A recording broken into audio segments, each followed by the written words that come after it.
Hello, everyone, and Happy New Year. This is Deb McBride, and welcome to the Golden Astrologer Podcast. It is a new year, a new week, a new day, and a new moon. And I am broadcasting from Escazú, Costa Rica, where it has been a beautiful day.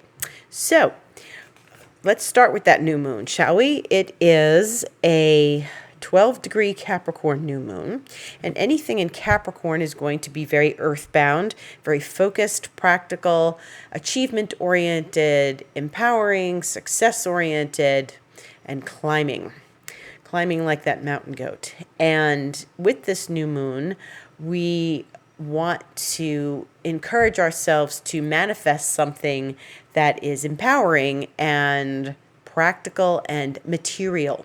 So if there's something very material that you desire in your life, if you want to materialize something, and that could be anything, a new job, a new partner, a new car, a new computer, this is a good time for a real materialization of something, manifestation. And, you're better off, like if you're doing like something that you want a deeper spiritual connection, that's all good, but that's something I would say for like a Pisces new moon. If you want more,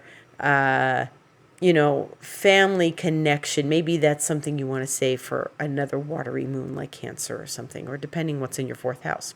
You may have Capricorn in your fourth house, and in that case, you probably do want more family contact. But in any event, this is a new moon where we can, if you want to see something appear in your life, that's what I'm talking about. You want to see something new, you want to see something happen, this is the moon for that. Okay? So, new moons, the energy lasts a few days. You can work with it for the next few days. It's really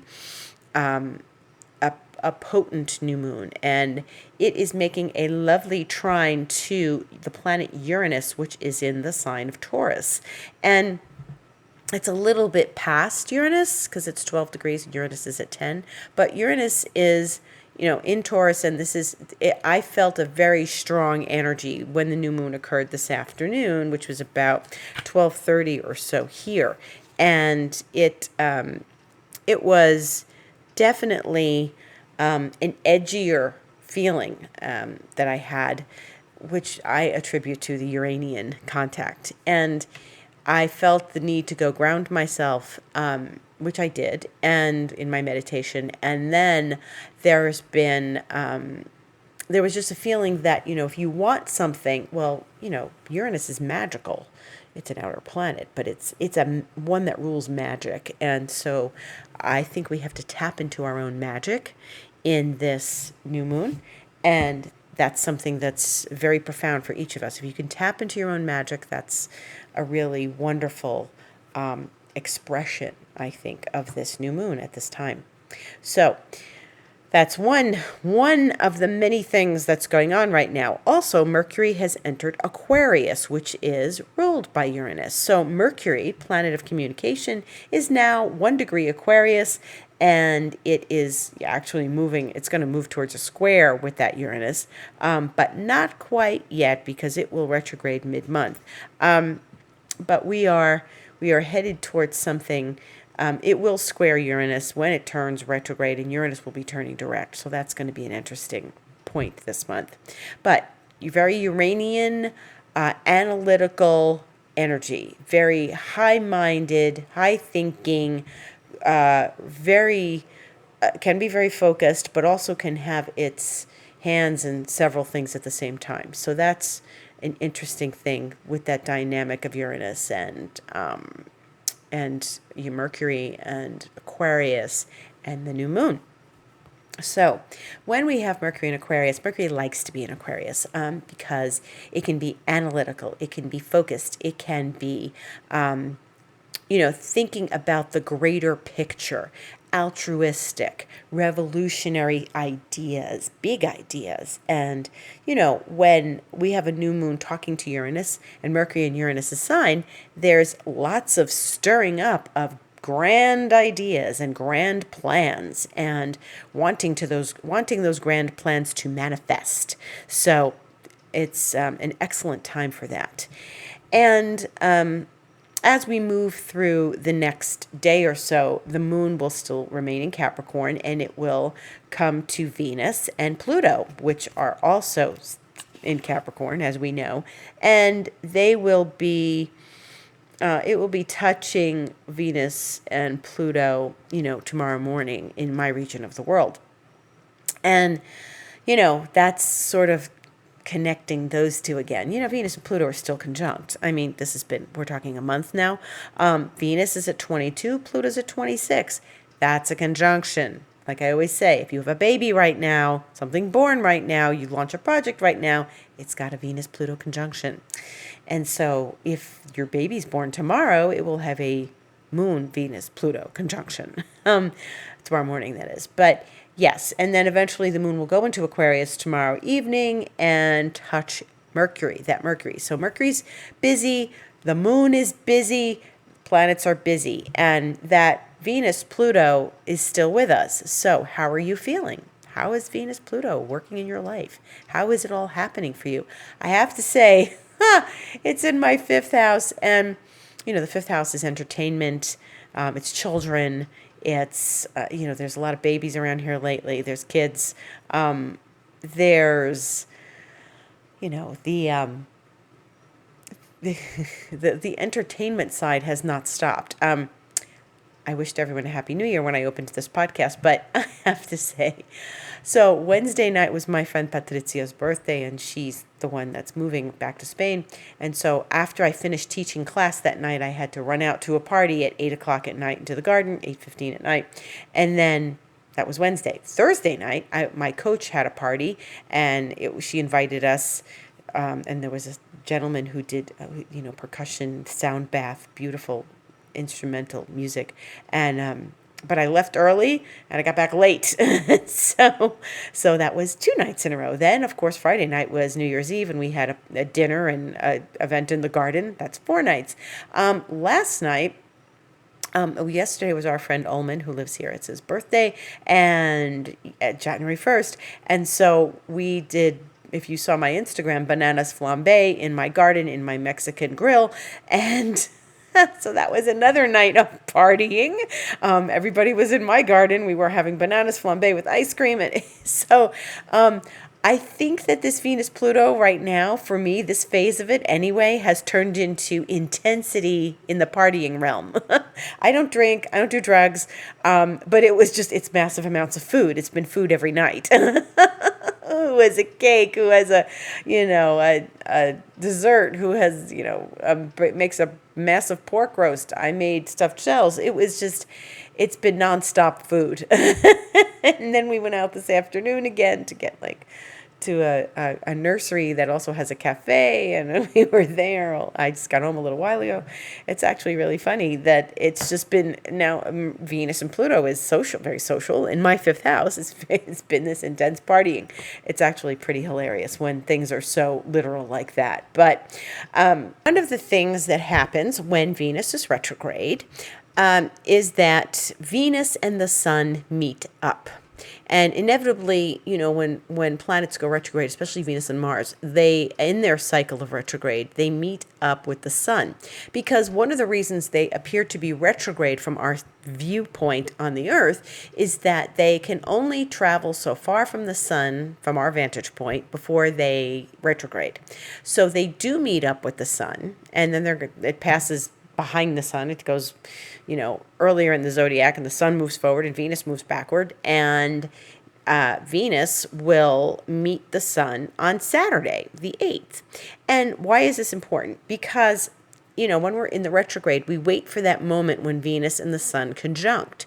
And this is, in astrology, something profound, because if you've ever seen, and I've put this up on a blog a long time ago, and I often I include it in Instagram every now and again, but Venus makes a beautiful flower shaped in her cycle. In her 8-year cycle, she makes a star, but she, year after year of that cycle, her relationship to the Earth and the Sun, there's this gorgeous flower shape that develops if you map out her pattern. And now that we have computers to map out Venus's pattern of travel over the course of a number of years, we can see this flower that evolves. And if you were to draw out, the pattern. And so this is part of that pattern. And one of the things that happens is Venus creates, this is one point of the star that she makes over the 8-year period. And this is what happens on January 8th, Saturday. Venus and the Sun conjunct, 7:48 p.m. Eastern Time.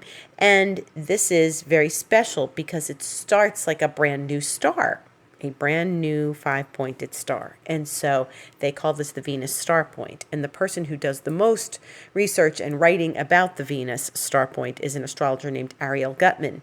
And I think she lives in Greece now, but I've met her. I went to a lecture with her many years ago, and she's the expert on that. And it's actually she's a book about it. It's actually a fascinating topic, and you can find it on YouTube and stuff as well. But she starts this, brand new cycle, and she makes one of those points, but it's an 8-year cycle, and this is very important because, it's in Capricorn, and I think this is one of the first times it's happened in Capricorn in many, many years. And there is a video about it on YouTube now. If you look up the, Ariel Gutman and Venus Star Point on YouTube, you can find it. But this is important because it means that we are entering a new cycle of Venus, and this is very good. So it's, the Sun and Venus, when they come together, are not a bad thing. They're very good. And it is a time, something special may happen during this time when we have Venus and the Sun meeting on Saturday the 8th. So look forward to that. That's a very beautiful thing. And, again, make a wish. I'm always telling people to manifest or make a wish. This is something lovely that does not happen very often. Venus only goes retrograde once every 18 months.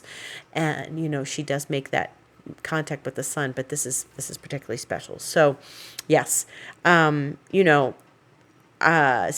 8th is the day that happens. So, in the meantime, Venus is going to make a very nice relationship on Wednesday before that happens with Neptune.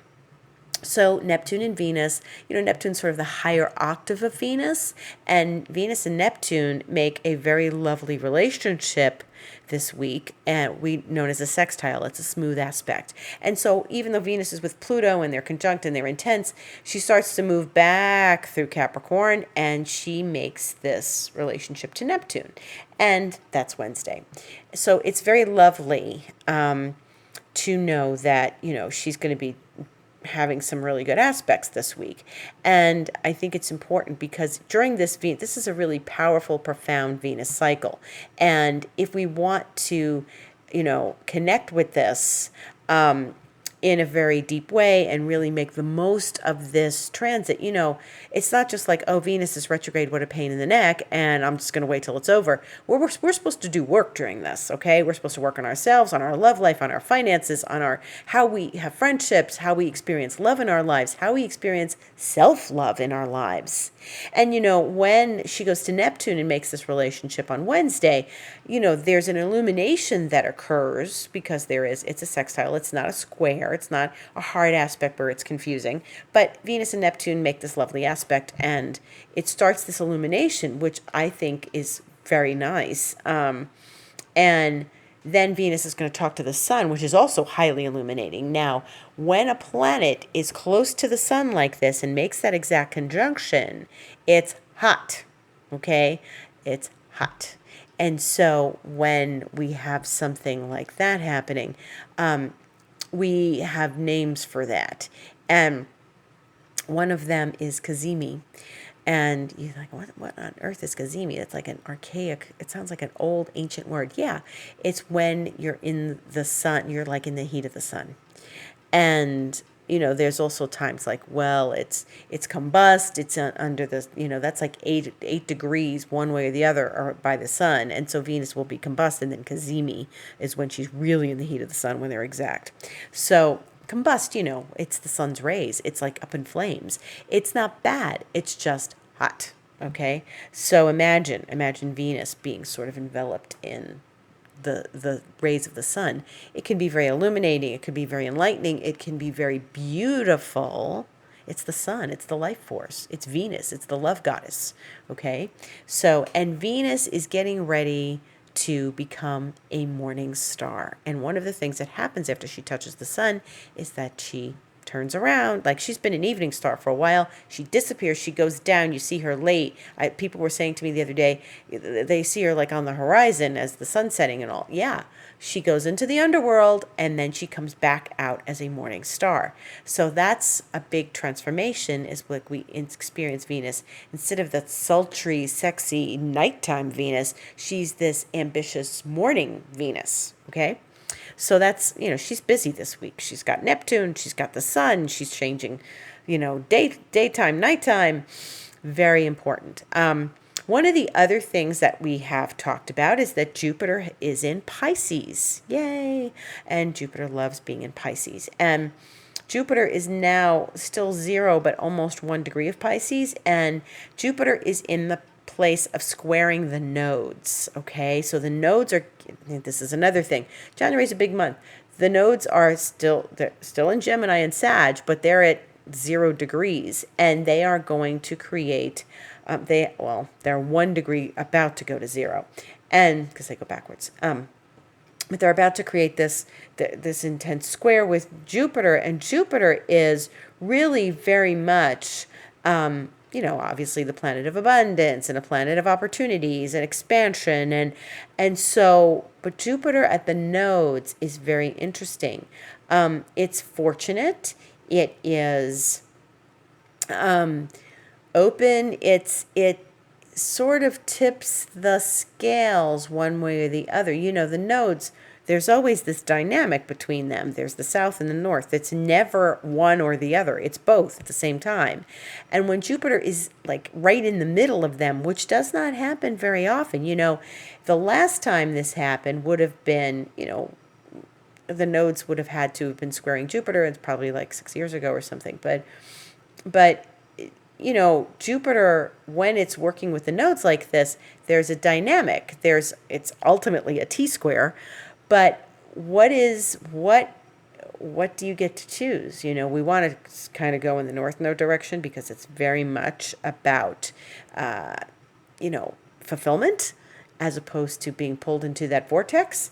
But Jupiter is going to square the nodes, and Jupiter squaring the nodes is, it like whenever there's a planet in between the nodes, we get to make some choices about what direction we're going in. Are we going toward fulfillment, or are we going to stay in the same kind of pattern, the south node, that they're aware of? With Jupiter opens our eyes to where the north node and the south node are giving us direction. The north node being in Gemini right now, which is all about, our own thoughts, our own thinking, as opposed to, the teacher, the guru, listening to someone who we've given a lot of power to as teacher. Okay, and forming our own opinions. Especially when you've got, like, Sagittarius is very much the guru. The meditation teacher, the yoga teacher, the swami. And the south node being there, it's like, how much do I trust me, my own thoughts, versus, like, how do I balance that, negotiate that, navigate that with what I've learned, my education, which is also part of Sagittarius. And so Jupiter, which rules Sag and co-rules Pisces, where it is now, it's very much about, like, listening.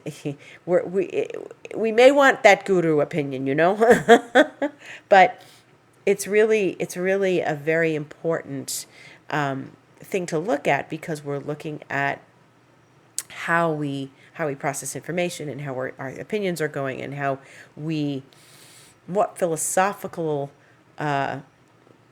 beliefs are we handling right now. And so Wednesday is special again, not only because Venus and Neptune are going to talk, but the moon is going to conjunct Jupiter. And this is the first time that the moon is going to conjunct Jupiter in Pisces this round. Okay, it did earlier in the year, but see, Jupiter's really in Pisces now. Before, Jupiter thought it was in Pisces, but it wasn't. Now Jupiter, I felt that shift that day. I think I've said that here. But the moon touching Jupiter is then also going to square the nodes. And remember, the moon was with the nodes at the eclipse back in December. And so we've got a different perspective now. It was a Sagittarius South Node eclipse, and now we're sort of looking at it with a different eye because the moon and Jupiter will be together, which is always a lovely aspect, but in Pisces. And this is about trusting our instincts, our intuition. It's interesting. It's an interesting dynamic because the North Node in Gemini is very intellectual. The South Node in Sag is like, well, what does my teacher say? What does my teacher think? But Pisces is all about vision, intuition, sensitivity, our senses, using our own senses to navigate those nodes. And with the moon and Jupiter together, this is very, very clear that it's about our own instincts that need to come forward. Get your intellect out of the way, get your teacher's opinion out of the way, or navigate them in a way that satisfies the information that you're getting from your own intuition. That's really important. And so if there are decisions that you have to make this week, trust your gut. With Jupiter's in Pisces, the moon will be in Pisces. They are swinging with the nodes, but the nodes, it's always more fulfilling to go to the North Node, but there is something to be said for following your gut this week as that happens. With Venus talking to Neptune, which is also in Pisces, that'll be 3 planets in Pisces this week. The moon, Jupiter, Neptune. That's a lot of Pisces. That's a lot of instinct, intuition. It's interesting because it's like 3 planets in Capricorn, 3 planets in Pisces. Very practical, very intuitive. Capricorn and Pisces do work well together because they're alternating signs, but they're very different, but there's a respect between them. The intuition versus the practical. So this is an interesting dynamic we're having this week, where Jupiter squares the nodes with the moon being there present with them, and then there's this beautiful Venus-Neptune that connects people, that brings us a higher feeling of love, a higher respect towards love. And Venus did this already. Venus made a sextile to Neptune, a while ago, because Venus and Pluto have been together for a while, but Venus and Neptune made a sextile. So this is the second time, and there will be a third time, because Venus has been in Capricorn since early November. And when she made that sextile to Neptune a while ago, she started a chapter. It's a smooth flowing aspect. It provides opportunity. You probably didn't notice it. You probably didn't notice it. It was so smooth and flowing and just kind of floated by you. So that wasn't an aspect that you may have felt strongly. It was probably something that, you may recognize the feeling again when you have it this Wednesday. But honestly, this is something where it's all very beautiful. It's all very, insightful with this, Venus, Neptune, and then all this Jupiter, moon squaring the nodes. So we're trusting our instincts. We're trusting our guts. Listen for a message. That's what's really important. And then on Friday, what's going to happen is that the moon will reach Neptune, because it started with Jupiter and it moves a couple of days, takes 2 days to get there because Jupiter's early and Neptune's late. In Pisces, the moon will conjunct Neptune. And this is a very interesting dynamic, again, because Venus is still within range of that conjunction, and Venus and the moon are going to have their sextiles. So Venus talks to Neptune on Wednesday, while Jupiter's talking to the moon. Moon is talking to Jupiter. Moon is going to move. By Friday, we'll get to Neptune and be talking to Venus in a whole other way. Okay? So Venus and the moon have a lot of dynamics this week. Like I said, tomorrow they'll already conjunct because they'll be in Capricorn. Then the moon will go into Aquarius, move along, And then the moon goes to Jupiter and then eventually goes to Neptune, but Venus and Neptune are already in dialogue. So there's a lot of instinct, there's a lot of intuition, there's a lot of trusting our guts again, and very important information. So we need to really tap into this. Now, these are not hard aspects. These are smooth flowing aspects. We like this. This is actually a bit of a relief because we've had a lot of rock and roll lately. Saturn and Uranus are finally separating. Thank goodness. We don't have to go through that again because I think that provided a lot of the stress of 2021. We're moving into a different year, a different vibe. And Saturn's already passed Uranus by a couple degrees. And Uranus is going to start slowing down. Uranus is in Taurus and it's getting ready to go direct. It feels like it just went retrograde, but that was August. And so as we get into the second week in January, I'll just give you a preview, is that we're getting Mercury turning retrograde and Uranus turning direct. And that's a lot of energy shifting at the same time. So this is something we'll talk about in depth next week, but just so you know, Mercury will be doing a retrograde at the same time Venus is doing a retrograde. And when Venus and Mercury, are both in retrograde, we've got to be doubly aware of, what we're hearing from people. We're not just taking information and saying, I want it to sound like this, but it sounds like that. And we want to be very aware of hearing the right things. And this is a time when information and, truth come out. Both Venus and Mercury will be retrograde. Once Mercury's retrograde, for the rest of the month, Venus and Mercury will be retrograde. So there's a lot of stepping back, looking through things, revisiting, revising, reconnecting, a lot of that. And even though they're in different signs, because Mercury's in Aquarius, but what's going to happen is that by the time Mercury's ready to go direct, it's going to be connecting with Pluto. Now, that's not exact like Venus. It's not going to do a 3-time thing with Pluto, but it is going to make a connection to Pluto. And Pluto's already heated up from Venus. So there is a connection between the Mercury retrograde and the Venus retrograde because they're both in a dynamic of conjunction with Pluto. That's profound. There's profound information coming forward. There's profound information in our relationships. We have to pay attention to this. It's like, don't be shocked.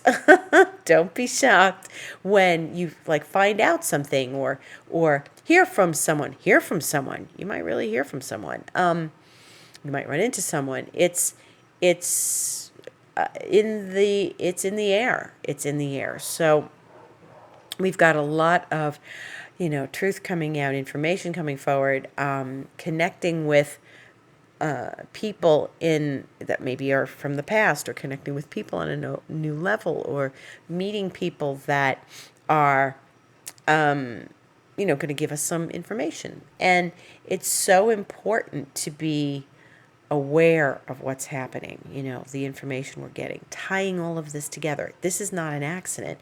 I think it's interesting that Mercury is going to connect with Uranus when it's turning retrograde and then connect with Pluto when it's turning direct.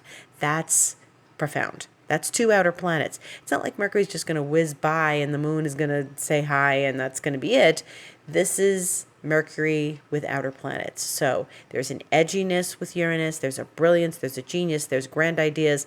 Then there's also with Pluto, there's depth, there's intensity, there's profound focus. We're dealing with Aquarius and Capricorn, and it's that time of year. We're going to be dealing with both of those signs now. We're in the middle, going towards the middle of Capricorn, and then we're going to be getting, that dose of Aquarius at the end of the month. So, and already we have planets in Aquarius. So it's all about, maybe grand ideas that are, put into practical use. And we're going to get the nodes changing sign this month too. So we've got a big month ahead. A lot's happening. the nodes won't change sign quite yet. It's towards towards end of month, but there's a lot of shifting energy this month. There's a lot of shifting energy, and it's important for us to really connect with it and pay attention. But we're in a new year and it's a new game. And I think we're all eager for some new information and for some new direction.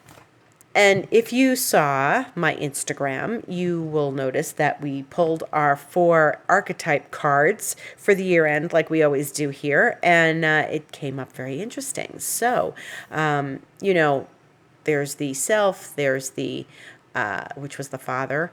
There's the place where it happens, which is the ocean. And then there's the tool needed, which is the mask, which can reveal or not reveal. And then the initiation or the reason why it's happening, which is gnosis. And I'm always interested in what other people's interpretations of that look like. When I see like the father, it's sort of, to me, says the patriarchy. And the ocean is feminine, and the ocean is very much about the dynamic we have with nature as well, because the ocean is unfathomable. We cannot control it. It is not a controllable entity. It's big, it's vast, it can be terrifying, but it is not something men think they can control it. Man meaning mankind thinks they can control it. What does it say to you in that dynamic? Think about what those 4 cards say. Go check out my Instagram, the Golden Astrologer, and you'll see my post. And then we pulled an extra card to see what happens after that, and we got the dead end, which I think is a new beginning. So that is it for this week. A new beginning is upon us, and a new year and some new energy. And I think it's exciting. I think it's exciting that Venus and the Sun are going to meet, that Jupiter and the Moon and the nodes are meeting, that there's a lot of interesting stuff happening. And if you are interested in connecting with me and having a session, it's thegoldenastrologer.com. You can just click on book online. I'm also doing Reiki, which is a 5th dimension Lemurian Reiki, not your typical Reiki. I can do everything remotely. And if you are interested in looking at my Instagram, it's Golden Astrologer. My Twitter is at DevAstrology. And I hope you have a beautiful start to your year already. And I wish you a wonderful new year and great success in this year. And I will see you right here next week. Thank you for listening. Gratitude to all.